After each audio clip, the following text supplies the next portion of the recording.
মাধ্যমিকের মেধা তালিকায় আবারও জয় জয়কার নরেন্দ্রপুর রামকৃষ্ণ মিশনের। প্রথম 10-এ এবার জায়গা করে নিয়েছে এই স্কুলের 6 পরীক্ষার্থী।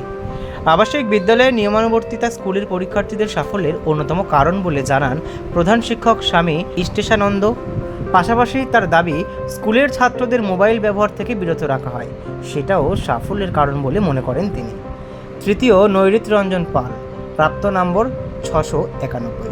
ষষ্ঠ অলিভ গায়েন, প্রাপ্ত নম্বর 688। সপ্তম আলেখ্য মাইতি, প্রাপ্ত নম্বর 687। নবম ঋতব্রত নাথ, ঋত্বিক দত্ত, যুগ্মভাবে তারা হয়েছেন, তাদের প্রাপ্ত নম্বর 685। দশম শুভ্রকান্তি জন, প্রাপ্ত নম্বর 684। এছাড়া সোনারপুরের সারদা বিদ্যাপীঠ থেকে 2 পরীক্ষার্থী মেধা তালিকায় জায়গা করে নিয়েছে। অষ্টম সন্দীপন মান্না, প্রাপ্ত নম্বর 686। নবম ঈশান বিশ্বাস, 685। আমরা সাফল্যে খুশি। আমাদের একগুচ্ছ ভালো ছেলে আছে, তারাও হয়তো করতে পারতো, তারাও র্যাঙ্কে এলে ভালো লাগতো। যাই হোক, পরীক্ষায় তো কম বেশি হবেই, স্থান আসবে, কেউ একটু কম সাফল্য হবে। তো সব মিলিয়ে আমরা খুবই আনন্দিত ছাত্রদের এই সাফল্যে। যে কথাটা আমি প্রায় প্রত্যেকবারই বলে থাকি যে রসায়ন নরেন্দ্রপুর অন্যান্য স্কুলের থেকে আলাদা, যেটি একটি সম্পূর্ণ আবাসিক বিদ্যালয়। ছাত্ররা এখানে থেকে পড়াশুনো করে, ফলে ছাত্রদের সুবিধে অসুবিধায় অন্য ছাত্ররা খুব সহজেই কাছে আসতে পারে। মাস্টারমশাইদের কাছেও যখন দরকার পড়ে তখন তাদের কাছ থেকেও সহায়তা পায়। এবং নরেন্দ্রপুরের সবচেয়ে বড় যেটি জিনিস, সেটি একটি তপবনের মতো পরিবেশ আছে, যেটি ছাত্রদের মনঃসংযোগ করতে, সাফল্যের দিকে এগিয়ে দিতে অনেকটা সাহায্য করে। আর এই যুগে দাঁড়িয়ে আমি যেটা বারবার গুরুত্ব দিই বা বারবার জোর দিই বা বলি, সেটি হচ্ছে আমাদের এইখানে এই ছাত্রদের হাতে কিন্তু মোবাইল ফোন থাকে না। একবিংশ শতাব্দীতে মোবাইল ফোনের খুবই গুরুত্ব আছে, দরকার আছে, এটি অবশ্যই অনস্বীকার্য। কিন্তু ছাত্র জীবনে এই সময় 16-18 বছরের ছাত্রদের হাতে অ্যান্ড্রয়েড ফোন, স্মার্টফোন থাকলে কিন্তু তা অনেক ক্ষেত্রে ডিস্ট্রাকশান তৈরি করে। কিন্তু আমাদের সেইটি সুযোগ নেই ছাত্রদের।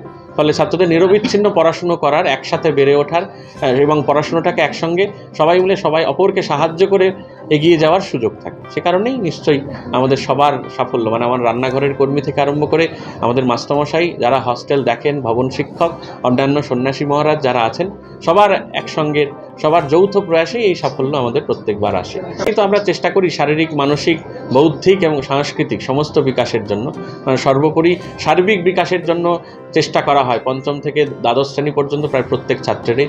এবং আমাদের মজার জিনিস যেটি, ছাত্ররা কিন্তু পরীক্ষা দিয়ে এসেও, মাধ্যমিকের মতো গুরুত্বপূর্ণ পরীক্ষা দিয়ে এসেও খেলার মাঠে যায়।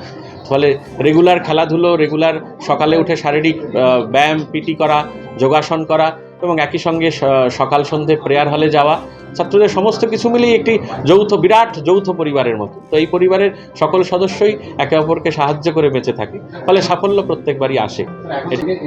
আমরা চেষ্টা করি ছাত্রদের মোবাইল ফোন ছাড়াও আমরা কম্পিউটার প্রোভাইড করার জন্য, কম্পিউটারে নেট কানেকশান যেখানে আছে সেটি প্রোভাইড করার জন্য। দশম শ্রেণী পর্যন্ত এখনও সে অবস্থা তৈরি হয়নি, সেক্ষেত্রে খুব প্রয়োজন হয় না। 11-12-এর ক্ষেত্রে একাদশ দ্বাদশের জন্য সেটি দরকার হয়। আমরা চেষ্টা করি আমাদের সাধ্যমতো, ছাত্রদের প্রয়োজন মতো, আমাদের প্রত্যেকের পারমিশন নিয়ে তাতে ছাত্ররা সেটি ব্যবহার করতে পারে।